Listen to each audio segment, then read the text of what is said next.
सर्वांचे अभिज आर्ट्स मध्ये खूप खूप स्वागत। आज मी तुम्हाला रंगांच्या शेड, कलर शेडची माहिती आज मी तुम्हाला सांगणार आहे।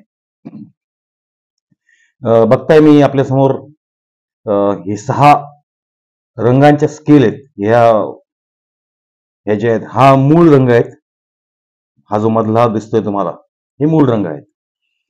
तर ह्याच्यामध्ये तुम्हाला दिसतील की पहिल्या 3 ज्या पट्ट्या आहेत स्केल ह्या मूळ रंगाच्या आहेत, म्हणजे पिवळा, निळा आणि लाल हे आपले प्रथम रंग आहेत, फर्स्ट प्रायमरी कलर्स। आणि देन हिरवा, नारंगी आणि व्हायलेट हे जांभळा हे आहेत हे सेकंडरी कलर्स, म्हणजे द्वितीय रंग। यांच्या मिश्रणाने हे रंग तयार झालेले आहेत। तर सांगायचा उद्देश हा की आपल्या डोळ्याला एकाच रंगाच्या 99 शेड्स ओळखता येतात। म्हणजे एकाच रंग तो लाईट करत गेला किंवा खाली डार्क करत गेला तर तो 99 प्रकारे तो शेड तो ओळखू शकतो। तर किमान आपल्याला ड्रॉइंग काढताना त्याच्या 9 तरी शेड आपल्याला तयार करता आले पाहिजेत। म्हणून तुमच्या समोर मी आज हे ह्या स्केल, कलर स्केल मी तुमच्या समोर ठेवलेली आहे। ह्या रंगाच्या शेड्स आहेत। आता हा येलो, ह्याच्यामध्ये थोडासा आधी पांढरा रंग मिक्स केला, त्याच्यानंतर त्याचा शेड चेंज झाला, म्हणजे मूळ पिवळ्या रंगाचा थोडासा लाईट झाला। त्याच्यानंतर त्यात अजून थोडासा पांढरा मिक्स केला, अजून तो थोडासा लाईट झाला, त्यात अजून थोडासा पांढरा मिक्स केला, अजून तो लाईट झाला आणि एकदम लाईट केला त्याला, म्हणजे पांढऱ्या रंगात फक्त पिवळ्या रंगाचा टच करून हा रंग दिलेला आहे। म्हणजे ही जी वरची स्केल आहे, आडवी स्केल जी तुम्ही बघितली, तर हे सर्व काय आहेत, हे एकदम लाईट झालेले कलर्स आहेत। आणि सगळ्यात त्याच्या खाली बघा हे सगळे डार्क शेड आहेत एकदम। म्हणजे ह्याच्यामध्ये आपण आता हळूहळू या येलो मध्ये मी इथं थोडासा किंचित आधी ब्लॅक टाकला, थोडा शेड चेंज झाला त्याचा, नंतर अजून त्याची थिकनेस वाढवलेली आहे, अजून थोडासा रंग काळा रंग त्यात टच केलेला आहे, म्हणजे ही शेड बदलली, ही शेड बदलली, त्यानंतर अजून थोडासा त्यात काळा रंग वाढवलेला आहे, म्हणजे ही पण शेड बदलली आणि ह्याच्यात एकदम एक्स्ट्रीम लेवलला म्हणजे थोडासा अजून अधिक डार्क करून त्याला।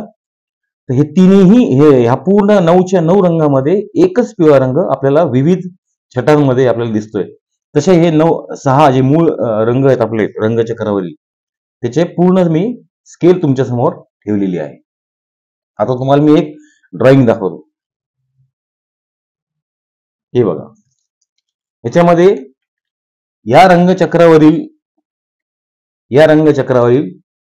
हे तीन रंग, हे मधले 3 रंग आणि खालचे 3 रंग, असे हे 3 रंग इथं वापरलेले आहे। पहिल्या डिझाईन मध्ये वरचे 3 म्हणजे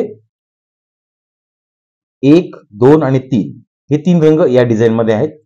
त्याच्यानंतर या डिझाईन मध्ये 1, 2, 3 म्हणजे मूळ रंग, थोडासा लाईट, थोडासा डार्क असं आहे। आणि या डिझाईन मध्ये खालचे 3 रंग, तिन्ही डार्क शेड वापरलेले आहेत। असे हे 3 ड्रॉइंग मी आपल्या समोर ठेवलेले आहेत। बघताय तुम्ही, एकदा नक्की कलर स्केल तुम्ही काढण्याचा प्रयत्न करा। त्याच्यानंतर अजून एक चित्र तुम्हाला दाखवतो मी डिझाईन।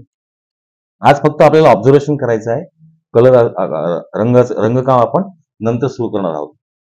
ह्याच्यामध्ये ही एक डिझाईन आहे, ह्याच्यामध्ये ब्लॅक अँड व्हाईट हे डिझाईन आहे आणि रेड, ह्याच्यात 9च्या 9 रंग ह्याच्यामध्ये आपण वापरलेले आहेत। हे कलर स्केल आहे, हे मूळ रंग ग्रे मधला आहे, खालचे 4 वरच्या हे। तर बघताय तुम्ही हे या रंगापासून या डार्क पर्यंत सर्व रंग ह्याच्यामध्ये आपण वापरलेले आहेत। तसंच या डिझाईन मध्ये सुद्धा दिसतंय तुम्हाला, या एकदम लाईट रेड पासून ते डार्क रेड पर्यंत ह्याच्यामध्ये सगळे कलर आपण वापरून हे एक डिझाईन तयार केलेलं आहे। तर आज आपण कलर स्केलचा आपण अभ्यास केलेला आहे। तर तुम्ही नक्की एकदा कलर स्केल काढून बघा आणि त्याद्वारे आपण पुढे डिझाईन रंगवणारच आहोत। तर ह्याची माहिती तुम्हाला असली पाहिजे, म्हणून आज हा स्पेशल व्हिडिओ त्यासाठी तयार केलेला आहे। बघत राहा अभिज आर्ट। धन्यवाद आणि खूप खूप आभार। थँक्यू।